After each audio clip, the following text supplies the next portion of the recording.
नमस्कार, final cut देख रहे हैं आप और मैं हूं प्रियंका गुप्ता आपके साथ। तो चलिए शुरुआत करते हैं खबरों की। उप मुख्यमंत्री ने पुलवामा का दौरा कर सर्किट हाउस पुलवामा में जिला प्रशासन और संबंधित विभागों के अधिकारियों के साथ समीक्षा बैठक की। बैठक के दौरान हालिया बर्फबारी के बाद चल रहे राहत और बहाली कार्यों की विस्तृत समीक्षा की गई। उप मुख्यमंत्री ने सड़कों से बर्फ हटाने, यातायात बहाली और बिजली आपूर्ति को जल्द सामान्य करने के निर्देश जारी किए। उन्होंने अधिकारियों से कहा कि आम लोगों को किसी भी तरह की परेशानी ना हो, इसके लिए समन्वय के साथ काम किया जाए। इस अवसर पर उप मुख्यमंत्री ने महाराष्ट्र के उप मुख्यमंत्री अजीत पवार की मौत पर दुख जताया और उनके परिवार से शोक संवेदना व्यक्त की। ये पुलवामा का और आज शोपियां का मेरा टूर है और कल मैं बडगाम और चडूरा और चरारे शरीफ में गया था और आज इस इलाके में टूर है क्योंकि ऑनरेबल एमएलए जो हमारे हैं गुलामुद्दीन मीर साहब और बाकी शौकत साहब और बाकी जितने भी हमारे एमएलए हैं उन्होंने अपना जितनी भी कोशिश की इस जो ये बर्फ़ पड़ी इसमें लोगों को मदद करने के लिए। और लेकिन है कि हम रब का उस मालिक का शुक्रिया अदा करते हैं कि लेट ही सही लेकिन कम से कम बर्फ़ पड़ी तो है जम्मू कश्मीर में और ख़ासकर कश्मीर सूबे में। और मैं पहले भी कहता हूँ, आज भी आपको भी कहता हूँ कि जम्मू कश्मीर की यही खूबसूरती है कि एक खिता वो है जो बरसात से वहाँ फसल होती है और एक खिता कश्मीर है जहाँ बर्फ़ से फसल होती है और यही जम्मू कश्मीर की खूबसूरती है। इसी खूबसूरती के लिए जम्मू कश्मीर जाना जाता है देश और दुनिया में। और आज ये बर्फ़ पड़ी है, इसका बहुत शुक्रिया। और इसका हम नहीं कहेंगे कि हमें बड़ा इसमें दुख हुआ, हमें खुशी है बर्फ़ हुई है। हाँ, थोड़ी सी मुश्किलें लोगों को आई, लेकिन है कि फिर भी मैं ऑफिसरान्स को अपने को शाबाश दूंगा, चाहे किसी भी डिपार्टमेंट के हैं, हमारे सरकार का हिस्सा हैं, कि उमर अब्दुल्ला सरकार की रहनुमाई में मेरे कायद और जम्मू कश्मीर के मुख्यमंत्री जनाब उमर अब्दुल्ला साहब की क़यादत में ऑफिसरान्स ने हर डिपार्टमेंट ने अपना अच्छा काम किया है और जल्दी से जल्दी सड़कों को भी साफ़ किया, बिजली को भी वापस बहाल किया, पानी के लिए भी कर रहे हैं। लेकिन मैं नहीं कहता कि 100% हो गया है, अभी कमियां हैं, खामियां हैं, लेकिन फिर भी एडमिनिस्ट्रेशन लगी हुई है। उमर अब्दुल्ला सरकार जो वादा इलेक्शन में किया था कि हम लोगों के दरवाजे पे खड़े रहेंगी ये सरकार, तो वही आज डिप्टी चीफ मिनिस्टर जब आपके बीच में खड़ा है, ऑनरेबल एमएलए साहब गुलामुद्दीन मीर साहब, वाइस चेयरमैन साहब जब यहाँ खड़े हैं तो आपको यह दिख रहा होगा कि जब हम यहाँ खड़े हैं तो ये समझ लीजिए कि जम्मू कश्मीर के मुख्यमंत्री जनाब उमर अब्दुल्ला साहब यहाँ खड़े हैं। तो मकसद एक ही है कि हम लोगों के ये दुख की घड़ी नहीं हम कह सकते, ये खुशी का माहौल है, ये जश्न होता है जब बर्फ हमारी पड़ती है। तो इसमें लोगों को सहूलतें देने के लिए उनके साथ हम खड़े हैं। बहुत से ब्रिज इनकम्प्लीट है, बहुत से ब्रिज जो खस्ता हुए है इसकी वजह से, सैलाब की वजह से, ये कब तक मुकम्मल हो सकते हैं? ये आप थोड़ा सा सवाल को बड़ा दूसरे तरीके से ले गए। आपने कुछ लोगों की खामियों को छुपाने के लिए आपने एक सवाल को मोड़ तोड़ के कहा है। सवाल ये है कि 11 साल में जो ब्रिज अधूरे रह गए, जो सड़कें अधूरियां रह गई, वो पूरी क्यों नहीं हुई, वो कंप्लीट क्यों नहीं हुई? मुझे लगता है, मुझे कहना नहीं चाहिए, पीडीपी और बीजेपी इसकी जवाबदेही। ये बड़ी दुखदाई खबर थी। सुबह जब हम उठे, जब ये खबर हमें मिली और जब हमें टीवियों में हमने सुना, ये खबर सुनी कि अजीत पवार साहब दुनिया में नहीं रहे, महाराष्ट्र के डिप्टी चीफ मिनिस्टर, बड़ा दुख हुआ। एक वो लीडर जो ग्रास रूट से जुड़े हुए लीडर थे, वो लीडर जिन्होंने हमेशा महाराष्ट्र की अपनी एक आवाज़ रखी उन दूर दराज के इलाकों से, और वो लीडर जो एक विजनरी लीडर थे, वो आज दुनिया में नहीं रहे। एक जहाज़ के हादसे में वो भी मारे गए, उनके साथ जो क्रू मेंबर थे 5 लोग और थे वो भी मारे गए। बड़ी दुखदाई है और बड़ी ऐसी घटना है जिस पे जितना भी हम शोक मनाएं उतना ही कम है। और आज सिर्फ हम यही दुआ करेंगे उस मेरे रब से, मेरे भगवान से, कि भगवान और रब, मेरा रब उनकी आत्मा को शांति दे, अपने चरणों में निवास दे और परिवार को इतनी हिम्मत, इतना हौसला दे ताकि वो इस गम को भुला सकें और इस दुख की घड़ी से बाहर आ सकें। और जो उनके जो परिवार है उनका, जो उनके बच्चे हैं, अजीत पवार साहब के जो भी सपने अधूरे रह गए हैं वो सपने पूरे करेंगे। जम्मू कश्मीर में यूटी लेवल पर 4 दिवसीय चेस प्रतियोगिता का आगाज आईडीपीएस सुंजवा में किया गया। इस प्रतियोगिता का उद्घाटन जम्मू कश्मीर सरकार में मंत्री सकीना इत्तू ने किया। इस प्रतियोगिता में पूरे जम्मू कश्मीर से 250 से ज्यादा खिलाड़ी प्रतिभाग कर रहे हैं। खास बात यह है कि खिलाड़ियों में सबसे कम उम्र 5 साल से लेकर 80 साल तक के प्रतिभागी भी शामिल हैं, जिन्हें अपनी प्रतिभा दिखाने का एक सुनहरा अवसर प्राप्त हुआ। और वहीं इस प्रतियोगिता के आयोजन के लिए कैबिनेट मंत्री सकीना इत्तू ने IDPS जम्मू को बधाई दी और इस अवसर पर स्पोर्ट्स काउंसिल की secretary Nusrat Gul, director education school Jammu doctor Naseem Javed Chaudhary, school की मैनेजिंग डायरेक्टर अरुणिमा चौधरी और प्रिंसिपल भी उपस्थित रहे। इस प्रतियोगिता को करवाने का उद्देश्य मानसिक और शारीरिक रूप से लोगों को अवगत करवाना है और इतना ही नहीं, प्रतियोगिता के अंत पर जीतने वाले खिलाड़ियों को पुरस्कार भी प्रदान किए जाएंगे।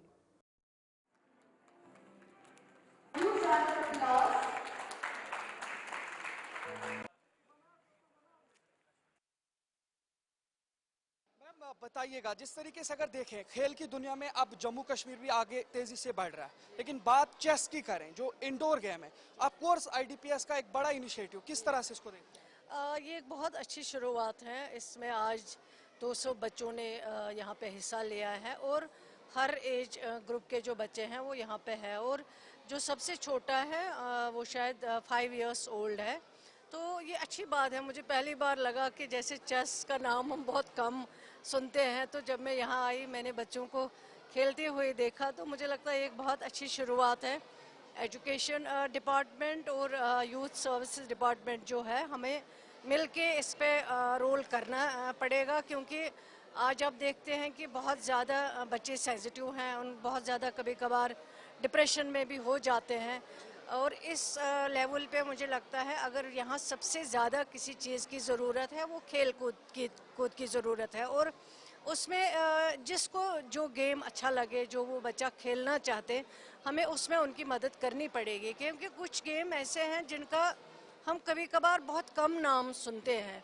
हमें उन गेमों को भी जो है आगे लेना पड़ेगा ताकि बच्चे उनमें हिस्सा ले सकें और उसको एंजॉय कर सके, क्योंकि पढ़ाई भी ज़रूरी है लेकिन खेल कूद भी बहुत ज़रूरी है। अगर हम बच्चों को उसमें मदद करें वो मेंटली फिट रहेंगे और आगे उनको पढ़ाई में भी जो है डिफ़िकल्टी नहीं आएंगी। मैम ये भी आपसे जानना चाहूँगा, जिस तरीके से आमतौर से जम्मू कश्मीर के अंदर क्रिकेट या जो आउटडोर गेम्स हैं, ज़्यादातर हमारे जो बच्चे हैं या स्पोर्ट्समैन हैं वो उसमें जाना चाहते हैं, लेकिन इंडोर गेम्स जिस तरीके से अब इंट्रोड्यूस भी कराई जा रही है, इसमें बच्चे आगे भी बढ़ रहे हैं। और ख़ासकर चेस जैसी गेम को अगर हम देखें तो एक शार्प गेम है, तो क्या कहेंगे आप बच्चे के मेंटल हेल्थ के लिए, फिजिकल के लिए तो ये बहुत ज़रूरी है। वही मैं आपको कह रही, कुछ जैसे हमारे पास कुछ गेम हैं जो हम आम तौर पे वही ज़्यादा खेलते हैं, लेकिन चेस के बारे में तो बहुत कम लोग जानते भी हैं और बहुत कम लोग खेलते भी हैं। और इस गेम का मेन जो मकसद है वो मेंटली फिट रहना है। तो मुझे लगता है जितना ज़्यादा हम इस गेम को इंट्रोड्यूस कर सकें यूथ सर्विसेज डिपार्टमेंट के साथ, एजुकेशन डिपार्टमेंट, पहले भी कई प्रोग्राम्स हुए हैं डायरेक्टर एजुकेशन के साथ, यूथ सर्विसेज डिपार्टमेंट के साथ, तो मैं समझती हूँ कि आगे हमें और इसके लिए काम करना पड़ेगा ताकि बच्चों का मेंटल हेल्थ जो है वो बहुत ज़रूरी है। अगर मेंटल हेल्थ उनकी ठीक रहेगी तो वो आगे जो है पढ़ाई में भी बहुत बेहतर कर सकते हैं। यहाँ पे 4 दिन का ये इवेंट होने जा रहा है, तो क्या इसके अलावा जम्मू कश्मीर गवर्नमेंट, खासकर स्पोर्ट्स गवर्नमेंट, क्या इस हवाले से और इंडोर गेम्स के हवाले से कुछ इवेंट्स के बारे में सोच? ज़रूर करेंगे इंशाल्लाह। पहले भी किए हैं, ये नहीं कि आज ही हमने ये इंडोर गेम का जो है इसकी शुरुआत की है, पहले भी इस तरह के प्रोग्राम्स हुए हैं। और इंशाल्लाह मैं यकीन दिलाना चाहती हूँ जम्मू कश्मीर के जो हमारे बच्चे हैं, क्योंकि आपका फ्यूचर यही है, आपको सबसे ज़्यादा अगर किसी चीज़ के बारे में सोचना है वो बच्चों के बारे में सोचना है, क्योंकि अगर बच्चे ठीक रहेंगे, उनकी मेंटल हेल्थ ठीक रहेगी, फिज़िकली वो फिट रहेंगे, तो वो पढ़ाई में आगे जा सकते हैं। वैसे भी टैलेंट बहुत हमारे पास है, उसमें कोई कमी नहीं है। आप देखिए अभी जो रिज़ल्ट हमारे आए हैं उसमें विंटर जोन के, उसमें कितने बच्चों ने टॉप किया है, कितने बच्चों ने अच्छी से अच्छी पोजीशंस लाई हैं, और ज़्यादातर जो है उसमें लड़कियां जो है वो आगे जा रही हैं, बॉयज़ भी जा रहे हैं। तो हमें इस चीज़ को देखना पड़ेगा और कहाँ पे हम कमी कहाँ पे है उसको आइडेंटिफाई करना पड़ेगा और खेल कूद के लिए ज़्यादा से ज़्यादा अट्रैक्ट करना पड़ेगा ताकि बच्चे जो हैं वो फिट रहे मेंटली। बहुत बहुत शुक्रिया मैम बात करने के लिए। तो नाज़रीन, हमारे साथ काबीना वजीर सकीना इत्तू साहिबा मैम है और ये आप देख रहे हैं वेन्यू, ये है IDPS स्कूल के अंदर का वेन्यू, जहां पे 4 दिन के लिए जम्मू कश्मीर के अंदर इंडोर गेम्स में चेस को इंट्रोड्यूस कराया गया। और यहाँ पे चेस गेम जब खेला जाएगा तो बताइए जा रही है जो एक इंटेंस गेम होती है, शार्प माइंडेड गेम होती है, इससे मेंटली और साइकोलॉजिकली जो बच्चे हैं उन पे उसका इफेक्ट होगा। और जो बच्चे हमारे यहाँ पे शार्प माइंडेड बनेंगे, यकीनी तौर पर जम्मू कश्मीर का फ्यूचर भी उस तरीके से शार्प ही रहेगा। फिलहाल आप भी मजा लीजिए इन खेलों का, लेकिन साफ तौर पर कहेंगे IDPS यानी इंटरनेशनल दिल्ली पब्लिक स्कूल का एक बहुत बड़ा इनिशिएटिव है, जहां पे पूरे जम्मू कश्मीर UT से बुलाए गए हैं, चाहे उसमें 5 साल से लेकर के और एडल्ट्स तक को यहाँ पे बुलाया गया। और ये तस्वीरें आपके सामने हैं, यहाँ पे आप छोटे छोटे बच्चों से लेकर के बड़े हमारे मोहतरम बुजुर्गों तक आप यहाँ पे देख सकते हैं कि हर एक तबके से जुड़े हुए लोग आज इस इंडोर गेम का लुत्फ उठा रहे हैं, वो भी सिर्फ IDPS। जम्मू वासियों के लिए खुशी की एक बड़ी खबर है। करीबन 15 साल लंबे इंतजार के बाद आखिरकार जम्मू की तवी आर्टिफिशियल लेक में बोटिंग की शुरुआत हो गई है। इस ऐतिहासिक मौके को खास बनाने के लिए तवी आर्टिफिशियल लेक में 2 दिवसीय बोटिंग फेस्टिवल का आयोजन किया गया, जिसका उद्घाटन डिवकॉम जम्मू रमेश कुमार तथा भाजपा विधायक युद्धवीर सेठी ने किया। बोटिंग फेस्टिवल के आयोजन से पूरे जम्मू शहर में उत्साह का माहौल बना दिया है और फेस्टिवल के दौरान रंग बिरंगी लाइट से सजा रिवर फ्रंट, आकर्षक नावें और पारंपरिक डोगरा व्यंजन लोगों को अपनी ओर खींच रहे हैं। बड़ी संख्या में लोग परिवार के साथ पहुंचकर इस अनोखे अनुभव का आनंद ले रहे हैं। Hello hello hello.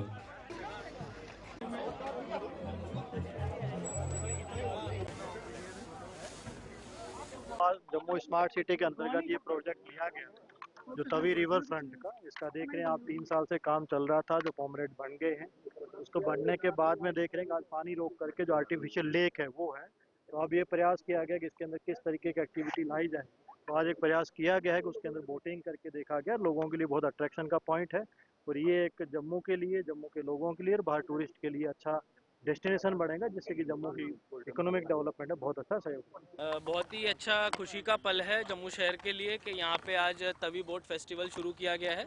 जैसा कि आप लोग देख सकते हैं कि रिवर फ्रंट और उसके साथ जो बराज है, आज दोनों प्रोजेक्ट्स मिलके आज इस बोट फेस्टिवल को ऑर्गेनाइज किया गया है।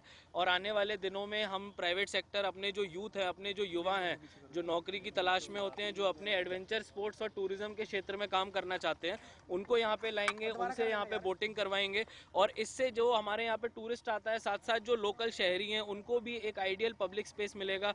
आप मेरे पीछे वॉकवे देख रहे हैं, दौड़ने के लिए बहुत अच्छा ट्रैक बन चुका है। टोटल ये 1 किलोमीटर स्ट्रेच, 4 प्रोमेनाड्स पे स्ट्रेचेज, टोटल 4 किलोमीटर का रनिंग का स्ट्रेच ऑलरेडी बन चुका है। यहाँ पे अब क्योंकि सिविल वर्क हो चुका है तो पूरा ग्रीन काम अब किया जाएगा। यहाँ पे 50,000 से ज़्यादा पेड़ लगाने का हम लोग काम करने जा रहे हैं, जिससे कि ये ग्रीन कॉरिडोर बनेगा, जॉगर्स के लिए एक अच्छा स्पेस बने और साथ साथ बोट्स हमारी चलती रहें पूरे समय। यही हमारा आने वाले दिनों में काम होने वाला है। और मैं पूरे जम्मू की आवाम को, पूरे शहर को दावत देता हूं कि आप लोग यहाँ पे आएँ।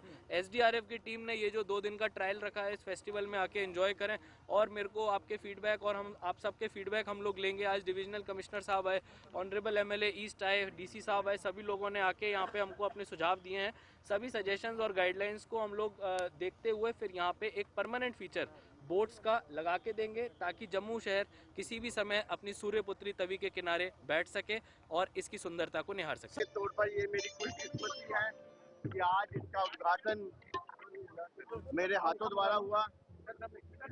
ये जम्मू के लिए एक वरदान है, जम्मू के लिए गिफ्ट है। आज इस लेक के अंदर जो पहली बार जो फ्री बोट लोगों के लिए उपलब्ध कराई गई है 2 दिन के लिए, मार्च के महीने से परमानेंट यहाँ पे बोटिंग होगी। मेरे को लगता है कि टूरिस्ट और पिलग्रिम के लिए जो यहाँ पे जम्मू कश्मीर में आते हैं वो यहाँ पर आएंगे। ये खाली जो लेक है जम्मू शहर के लिए नहीं है, पीछे पूरे जम्मू कश्मीर का टूरिज्म यहाँ पे खींचेगी। एक बड़ी उपलब्धि है। मैं जम्मू म्यूनसिपल कॉर्पोरेशन को और तवी व्यू लेक की जो भी कमेटी है, इसको दिली तौर से हार्दिक शुभकामना देता हूँ। आज ये वाला दिन जम्मू के इतिहास में सुनहरी अक्षरों से लिखा जाएगा। आर्थिक रूप से हर व्यापारी लोग यहाँ पे इससे विकास करेंगे। ये एक जम्मू के लिए सोने की खान है। यहाँ पर हर व्यक्ति आएगा, हर व्यक्ति स्पेंड करेगा। जिस प्रकार से हम कहते थे कि ट्रेन उधमपुर तक या कटरा तक जाने के बाद यहाँ रौनक कम हो गई है, पर इस लेक के कारण यहाँ पर रौनक भी आएगी, व्यापार भी आएगा और टूरिस्ट और पिलग्रिम जो वैष्णो देवी आता है। जम्मू के पकड़ंगा थाना पुलिस ने सितंबर माह में गेम चेंजर शोरूम में हुई चोरी के मामले का खुलासा करते हुए बड़ी सफलता हासिल की है। पुलिस ने गहन जांच के बाद चोरी किए गए सोने के जेवरात बरामद किए हैं और जांच के दौरान शोरूम और आसपास में लगे सीसीटीवी फुटेज खंगाले गए, जिनमें 2 बाहरी महिलाएं चोरी करते हुए नजर आई। इसके बाद पुलिस ने जम्मू कश्मीर, पंजाब, हरियाणा और मध्य प्रदेश में कई जगह छापेमारी की। तकनीकी साक्ष्यों और खुफिया जानकारी के आधार पर मध्य प्रदेश के राजगढ़ जिले में से करीबन 50 लाख रुपए के गहने बरामद किए गए हैं। हालांकि ऑपरेशन के दौरान आरोपी महिलाएं मौके से भागने में कामयाब रही और आरोपियों को पकड़ने की कोशिशें जारी हैं।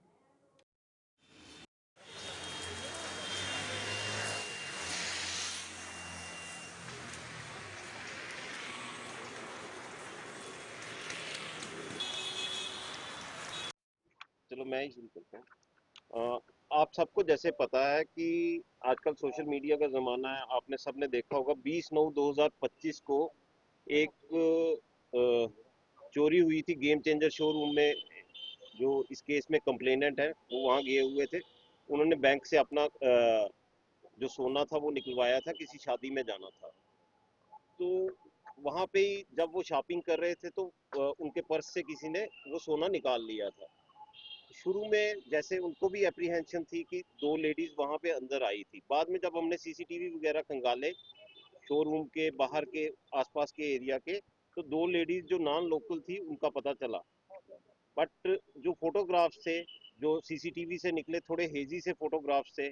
शुरू में आप सब जानते हैं कि एक तो सबसे पहले ये किया गया कि एक सिट का गठन किया गया। टाइम टू टाइम आईजी साहब की डायरेक्शंस आती रही, इसमें एसएसपी साहब ने बड़ा इंटरेस्ट लिया। तो इस केस में जैसे ही हम आगे बढ़ रहे थे, एक डेड एंड की तरफ जा रहा था। सीसीटीवी फुटेजेस फॉलो करते करते हम एक पॉइंट तक पहुंचे, उसके बाद एक डेड एंड आ गया। तो इसमें यही फिर ब्रेनस्टॉर्मिंग होती थी। जैसे सिट की टीम थी सारी की सारी, सुपरवाइज अपना एसडीपीओ साहब कर रहे थे। पोस्टर्स लगवाए गए उन लेडीज के बसेस पे, मार्केट प्लेसेस पे, क्राउडेड जो प्लेसेस थी वहाँ पे, बस स्टैंड में। उसके अलावा सोशल मीडिया का यूज़ किया गया। कई हमारे जर्नलिस्ट बंधु हैं आप ही में से, उनके थ्रू सोशल मीडिया प्लेटफॉर्म में उनके फोटोज दिखाए गए। पंजाब, हरियाणा वहाँ तक भी गई टीम, बट कुछ भी नहीं हो पा रहा था। एंड में एक क्लू मिला, एक इनपुट आया, उस पर पुलिस ने काम किया। और जैसे मैं कह रहा हूँ वो इनपुट ऐसे नहीं आया, वो साइंटिफिकली जो चल रहा था प्रोसेस उसके थ्रू आया। तो चलते चलते हम मध्य प्रदेश डिस्ट्रिक्ट राजगढ़ तक पहुँचे। वहाँ पे मल्टीपल रेड्स की गई। उन्हीं में से एक रेड में ये सोना बरामद हुआ। लगभग 50 लाख का तो सोना है, आपके लिए डिस्प्ले के लिए भी यहाँ रखा गया है। तो 30 तोले के आसपास है शायद। उसमें ये हुआ कि उन रेड में ये सोना हमने रिकवर कर लिया है। हमारी एक टीम अभी वहीं पे है, लेडीज वहां से एब्सकॉन्ड कर गई थी, वो जल्दी वो भी पकड़ी जाएंगी। जैसे ही वो पकड़ी जाती हैं तो हम आपको दोबारा से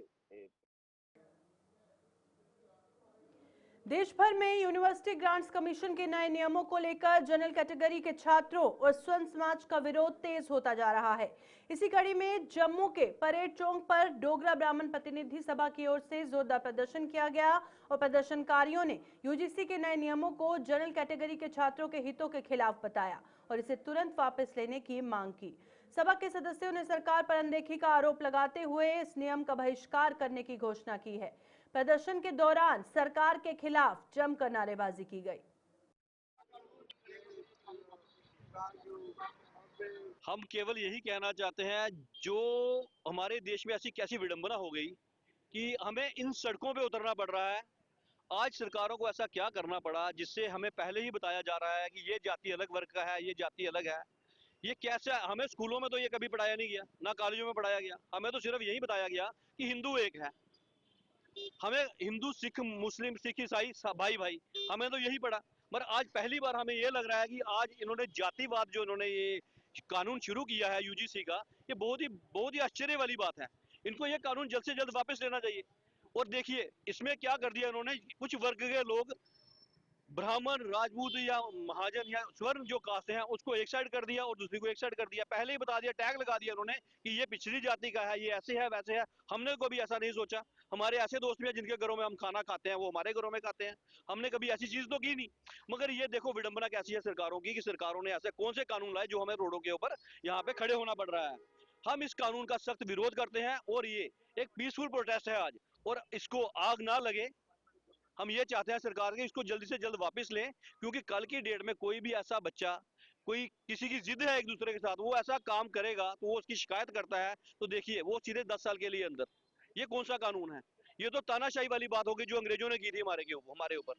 आज वही टाइम हमें फिर से ये दौर देखना पड़ रहा है। हम आज सिर्फ यही कहना चाहते हैं आपके चैनल के माध्यम से, ये एक बड़ा पीसफुल प्रोटेस्ट है आज, और हमें इसको उग्र प्रदर्शन लाने में मजबूर ना करें। अगर हम यहाँ से भड़के तो मुश्किल हो जाएगी आपको जान बचाना। आज का प्रदर्शन ये जो नए कानून 13 फरवरी से यूजीसी लागू किया है उसके विरोध में है। ये हमारा भारत एक है, हम जातियों में ना बढ़कर हम हिंदू सब एक हैं, लेकिन ये कुछ साजिश के तहत हमें बांटने की कोशिश हो रही है। हम इसका भरपूर विरोध करते हैं और गवर्नमेंट से यही अपील करते हैं इसको जल्द से जल्द वापस लिया जाए, अन्यथा आप ये देश को बांटने का काम करेंगे, ये हमें कभी भी स्वीकार नहीं होगा। हमारा देश, हम सब हिंदू एक हैं। अब जब समानता की बात करते हैं तो ये आप बांटने वाला कानून कहाँ से लाए? इसलिए इस कानून को जल्दी से जल्दी जितनी शीघ्र वापस लेंगे उतना ही देश का बड़ा होगा। ये जो कानून हमारा आया है यूजीसी का, ये बिल्कुल खराब है, ये लोगों के हक में नहीं है। लोग जो है दो फाड़ हो जाएंगे। हम चाहते हैं सनातन हम करते हैं। ये जो पार्टीशन हो रही है ये बिल्कुल गलत है, इससे देश बर्बाद होगा। हम प्रधानमंत्री जी को अपील करते हैं जल्दी से जल्दी ये कानून वापस होना चाहिए ताकि रियासी में अखिल भारतीय विद्यार्थी परिषद की ओर से छात्रों से जुड़े अहम मुद्दों को लेकर जोरदार प्रदर्शन किया गया। एबीवीपी कार्यकर्ताओं ने रियासी के मुख्य चौक पर धरना देकर वार्षिक परीक्षाओं के सिलेबस में कटौती की मांग उठाई और परिषद का कहना है कि कश्मीर संभाग के विद्यार्थियों को सिलेबस में राहत दी गई है, जबकि जम्मू संभाग के छात्रों के लिए अब तक कोई स्पष्ट आदेश जारी नहीं हुआ है। प्रदर्शनकारियों ने इसे छात्रों के साथ भेदभाव बताया और शिक्षा मंत्री व जेके बोर्ड के खिलाफ नारेबाजी की। परिषद ने चेतावनी दी कि मांगे ना मानी गई तो आंदोलन तेज किया जाएगा।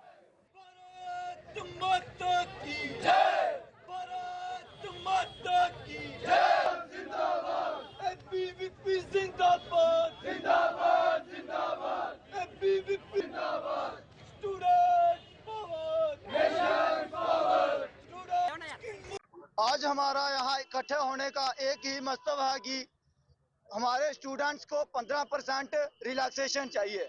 जिस विषय को लेकर स्टूडेंट्स को विंटर जोन को 15% रिलैक्सेशन दी गई है वो है कि शेलिंग हुई है और फ्लड्स आए हैं, जिसके कारण स्कूल्स बंद रहे। उसके द्वारा आज स्कीना इटू को हम ये दिखाना चाहते हैं कि स्टूडेंट्स शांत नहीं है। स्टूडेंट्स प्रदर्शन करेगा और अपनी मांग करेगा। स्टूडेंट्स की मांग पूरी की जाएगी तो आज स्टूडेंट्स हटेगा, वरना 2 दिन का समय स्टूडेंट्स दे रहा है। उसके बाद एबीवीपी सड़कों पर उतरेगा और गौर प्रदर्शन करेगा। मैं स्कीना इटू से एक ही बात कहता हूं कि अगर जल्द से जल्द 2 दिन के अंदर इस विषय को लेकर कोई नोटिफिकेशन नहीं आती तो स्टूडेंट्स तुम्हारे ऑफिस की तरफ बढ़ेगा और गौर प्रदर्शन करेगा। जैसे आप सब जानते हो कि आज एबीवीपी का पूरे जम्मू में प्रदर्शन है स्टूडेंट की 15% रिलैक्सेशन को लेके। हमारी एजुकेशन मिनिस्टर स्कीना इटू से यही डिमांड है कि पूरे स्टूडेंट्स की एक ही डिमांड है 15% रिलैक्सेशन को लेके।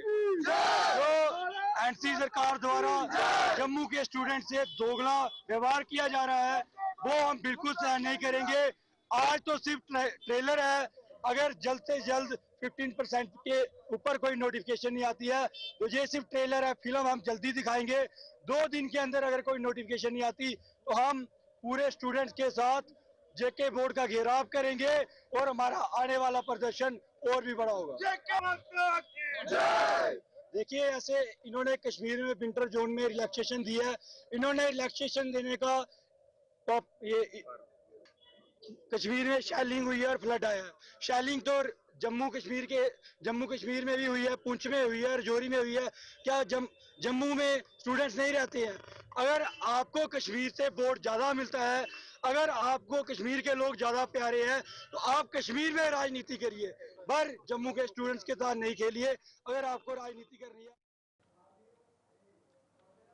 जम्मू कश्मीर के बिश्ना कस्बे में आज बैंकिंग सुविधाओं को बड़ा विस्तार मिला, जब बैंक ऑफ महाराष्ट्र की नई शाखा का उद्घाटन बीजेपी विधायक डॉक्टर राजीव भगत ने फीता काट कर किया। उद्घाटन समारोह में स्थानीय लोग और बैंक अधिकारी मौजूद रहे और विधायक ने बताया कि क्षेत्र में बैंक की 13 शाखाएं पहले से संचालित है और बिश्ना की ये 14वीं ब्रांच है। उन्होंने कहा कि इससे व्यापारियों, किसानों और युवाओं को खाते, लोन और डिजिटल बैंकिंग जैसी सुविधाएं आसानी से मिलेंगी और साथ ही लोगों से अपील की कि ज्यादा से ज्यादा खाते खुलवाकर सरकारी योजनाओं का लाभ उठाएं।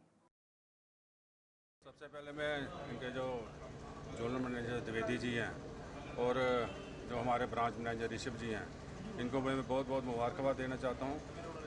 इसके साथ ही मैं बिश्ना के जितने मेरे कॉन्स्टिट्यूंसी हैं, इनको भी सभी को मैं मुबारकबाद देना चाहता हूँ कि बैंक ऑफ महाराष्ट्र एक बहुत अच्छी ब्रांच है और अप्रॉक्सीमेटली हमारे जम्मू कश्मीर में आज इसकी 14वीं ब्रांच का जो इनाग्रेशन हुई है, 13 ऑलरेडी जम्मू में चल रही हैं और ये एक वो हमारे बिश्ना। फाइनल कट में फिलहाल इतना ही, दीजिए इजाजत, नमस्कार।